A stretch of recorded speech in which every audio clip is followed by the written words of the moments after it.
Bonjour mes frères et sœurs, bonjour à tous, que la paix du Christ soit avec vous. Aujourd'hui, j'aimerais faire ce partage qui a pour thème « Le voleur ne vient que pour dérober, égorger et détruire ».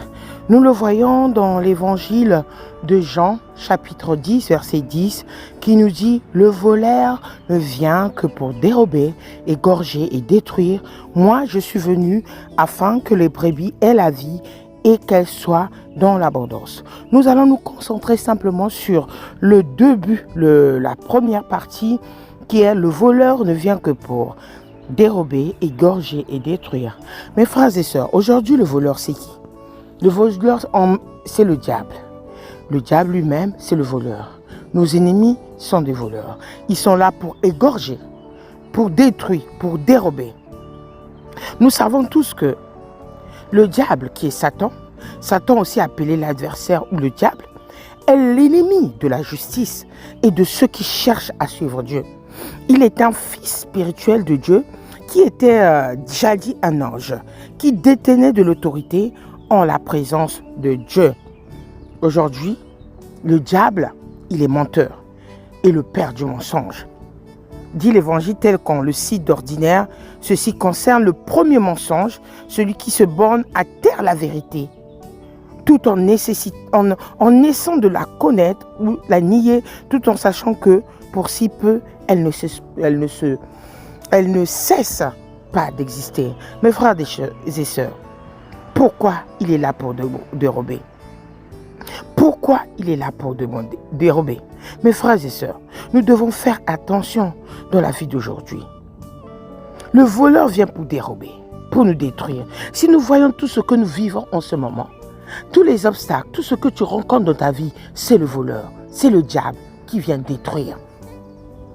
Il n'aime pas là où il y a la paix. Il n'aime pas là où il y a la joie. Il est là simplement pour détruire. C'est pour cela le Seigneur nous a laissé cette parole en nous disant « Prions sans cesse, priez sans cesse, veillez et priez sans cesse. » Mes frères et sœurs, le Seigneur nous dit bien qu'il est venu pour que les gens aient la vie et pour que cette vie soit abondante.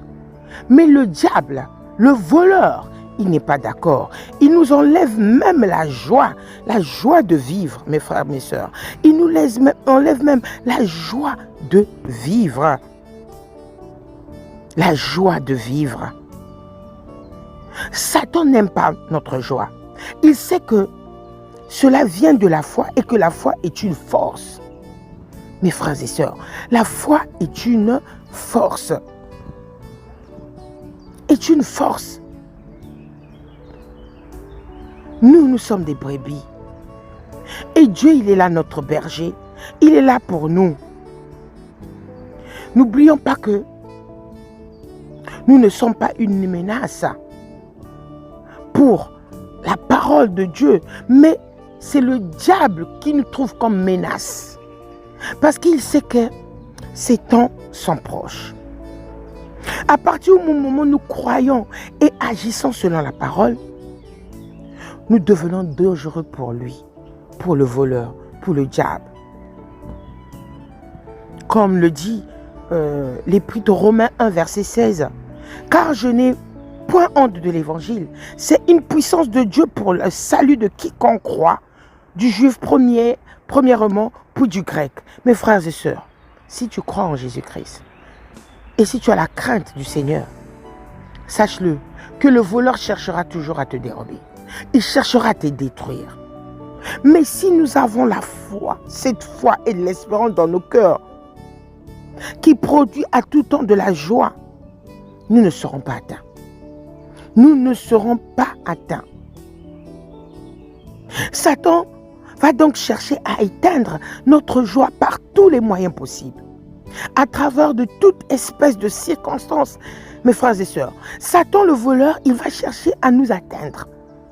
Il y aura des gens méchants, des paroles qui blessent, qui vont nous blesser, des situations compliquées, des découragements, des stress, mes frères et sœurs. L'ennemi de nos âmes est très créatif. Le voleur, le diable, est l'ennemi de nos âmes. Il sait comment envoyer des obstacles sur notre chemin. Rappelons-nous que son but, c'est premièrement de voler la parole. S'il n'y arrive pas et que la parole s'enracine dans notre cœur, il va alors chercher à voler notre joie, puisqu'il est directement relié à notre foi et donc à la parole. Est-ce que nous comprenons pourquoi il est si important, mes frères et sœurs, que nous restions toujours joyeux, quelles que soient les circonstances? Restons toujours joyeux. Néhémie a tant été attaqué quand lui et toute son équipe rebâtissaient les murs du temple et servaient Dieu. Néanmoins, Néhémie les a encouragés en déclarant « La joie du Seigneur est ma force ». Paul avait bien compris cela, c'est pourquoi il a répété tant de fois cette petite phrase si puissante. Réjouissez-vous. Il a même une fois insisté particulièrement auprès de l'église des Philippiens en disant « Réjouissez-vous ». Je vous le répète, réjouissez-vous. Lorsque Paul et Silas ont été battus, humiliés et jetés en prison, la Bible raconte qu'ils ont chanté les louanges du Seigneur. Ils étaient pleins de joie. Ils n'étaient pas abattus. Ils n'ont jamais permis au diable de leur voler ce qu'ils avaient de plus précieux. Leur foi, leur joie, leur enthousiasme. Mes frères et sœurs, en ce jour, je viens vous dire que l'Éternel est bon. Soyons comme Paul et Silas. Soyons comme Néhémie. Ne laissons pas le diable voler notre joie. Ne laissons pas le diable détruire notre vie. Mais ayons toujours la foi, la joie et soyons toujours enthousiastes face aux situations de la vie. Que Dieu nous bénisse tous. Amen.